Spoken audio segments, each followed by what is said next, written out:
Un premier élément où l'on peut remarquer différents collages ou juxtapositions chez Stravinsky, l'harmonie.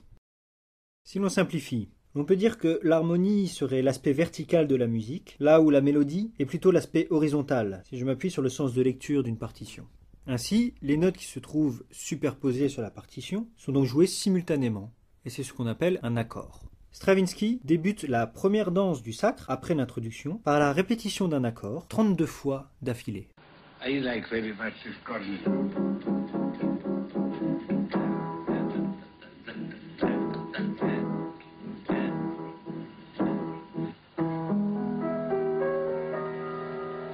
Was rather a new chord, you know, of 8 notes chord.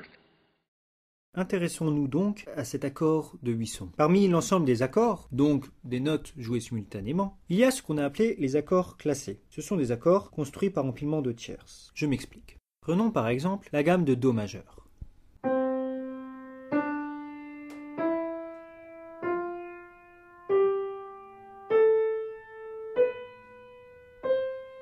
Si je sélectionne une note sur deux, je vais obtenir ce qu'on appelle des tierces.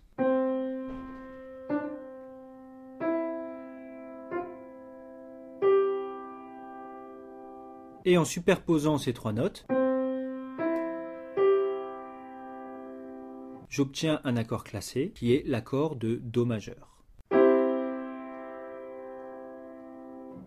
Intéressons-nous maintenant au premier accord du sacre, cet accord si important pour Stravinsky et si important pour l'auditeur.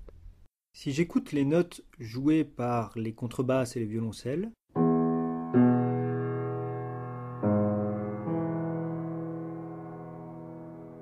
j'obtiens un accord de Mi majeur.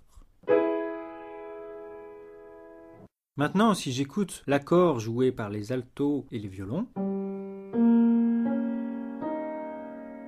j'obtiens un accord de Mi bémol 7.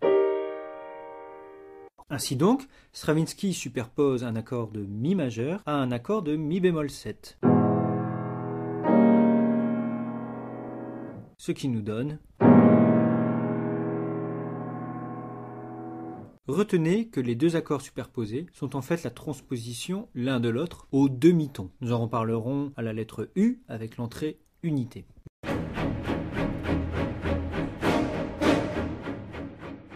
Ainsi donc, l'harmonie constitue un premier élément montrant une juxtaposition, même une hétérogénéité dans la composition de Stravinsky. Nous allons bien évidemment en reparler de tout cela, mais avant ça, la lettre I nous invite à une brève biographie d'Igor Stravinsky.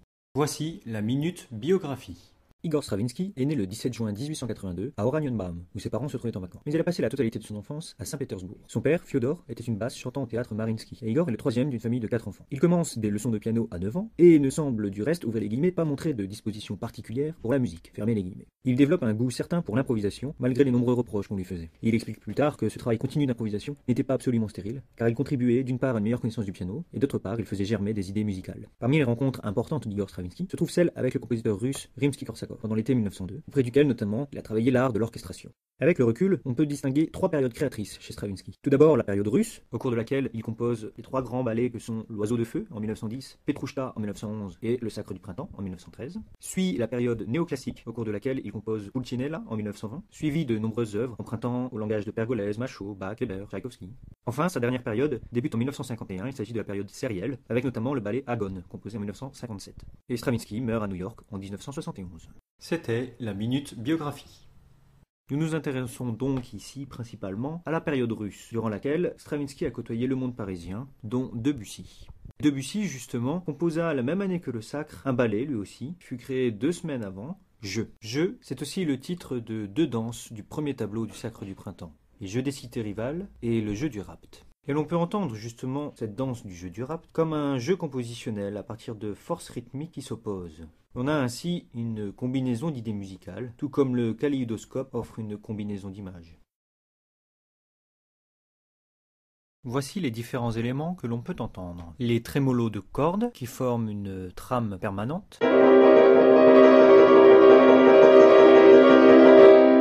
Les bois dans l'aigu. Les insertions de basse. les appels de corps. Et Stravinsky semble, dans ce début du jeu du rapt, composer comme en collant les différents éléments, ou en les juxtaposant. On obtient alors une mosaïque.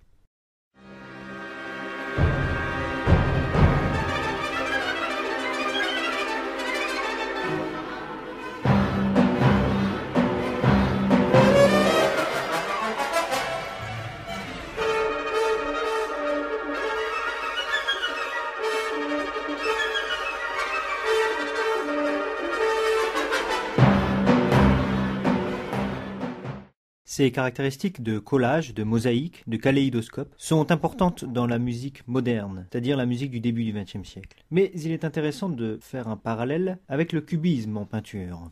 En voici 3 exemples, 3 tableaux. Les Demoiselles d'Avignon, peint en 1907, est considéré comme le premier tableau cubiste. Une autre composition de Picasso, Le joueur de guitare, de 1910. Plutôt considéré comme le cubisme analytique, c'est-à-dire que l'objet y est déconstruit et toutes ses facettes sont représentées en fragments. Enfin, toujours de Picasso, Guitare et bouteille de basse, de 1913. Cette composition représente plutôt le cubisme synthétique, dans lequel on trouve l'utilisation de la technique du collage notamment. Ces différentes compositions du début du XXe siècle, faisant la part belle aux différents collages et donc à une certaine hétérogénéité, donnent à penser que la liberté de l'artiste, peintre ou compositeur, est immense. Mais justement, cette question de la liberté apparaît comme l'une des questions principales dans l'art moderne et l'art contemporain. Voyons ce qu'en dit Stravinsky.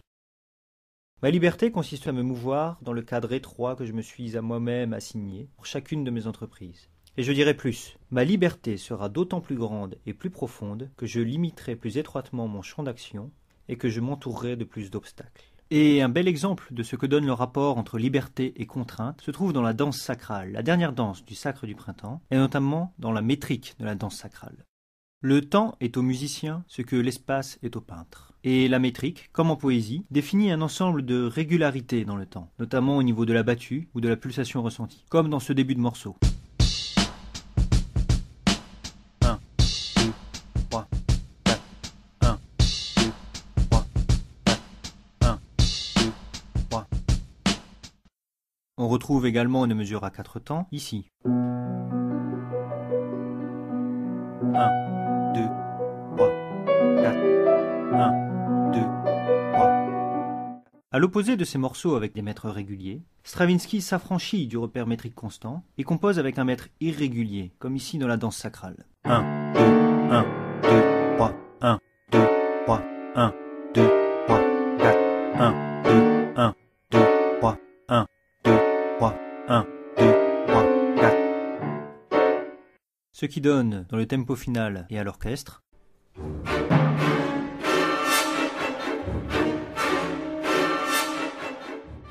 et la métrique va bien évidemment concerner en premier lieu le danseur. C'est Nijinsky qui a créé la chorégraphie du sacre en 1913. On dit de lui qu'il bondissait à des hauteurs insolites et mettait plus de temps à redescendre qu'il n'en avait pris pour s'élever. Nijinsky était bien sûr un virtuose, mais aussi un novateur. Et il rompt avec les traditions académiques avec le Sacre du Printemps, dans lequel on retrouve les danseurs pieds en dedans, contrairement à toute la tradition de danse classique.